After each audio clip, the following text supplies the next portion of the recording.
কি রান্না হয়েছে আজকে? গরমের মধ্যে আর কোনো কথা বললো না, যে পরিমাণে গরম, কষ্ট করে রান্না করছি, এখন খাও। কষ্ট করে রান্না করছো, যদি জিজ্ঞেস না করি, হ্যাঁ, তাহলে তো তোমার না এলে তো তোমার ভালো লাগবে না জিজ্ঞেস না করলে। এই জন্য জিজ্ঞেস করলাম।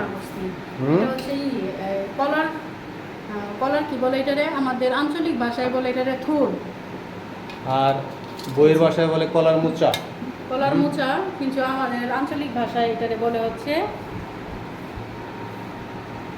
কলার থুর। কলার থুর বলে। এক এক জায়গার এক এক রকম বলি আর কি, এক এক দেশে এক এক রকম করে বলে। তবে আমার একখান প্রশ্ন আছে, এই কলার মোচা তো তোমার তো এটা এত সময় নিয়ে করার কথা না, এত ধৈর্য তো তোমার নাই।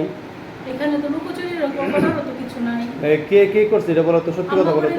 হ্যাঁ, আমার নিয়ে আসছিল, আমার নিয়ে এসে আমার কাইটা কুইটা সবকিছু রেডি করে দিয়ে গেছে, আমি জাস্ট শুধু বানাইছি। অথচ ক্রেডিট নিচ্ছ তুমি। না, আমি ক্রেডিট নেই না, আমি তো তোমার বলি নাই যে এইগুলো কাটছি আমি তো একটু আগে যে বললাম, আর কথা বইলো না যে কষ্ট হয়েছে। না, এই কথাটা কেন বলছি, গরমের মধ্যে একটা একটা করে ভাবছি তাহলে কি পরিমাণে কষ্ট হয়েছে আমার। প্রসেসটা তো করে দিয়ে গেছে আম্মা।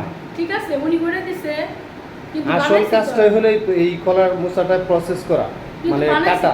আমি তো বানাইছি তো আমি, উনি সব কিছু প্রসেসিং করে দিচ্ছে, কিন্তু বানাইছি তো আমি কষ্ট করে বানাইছি না। গরমের মধ্যে আম্মা তো ফ্যানের নিচে বসে বসে কাটছে, আর আমি তো হচ্ছে রান্না করে যাই আগুনের তাপে পুইরা তারপরে হচ্ছে এটা কানাচুরের মায়ও পারে।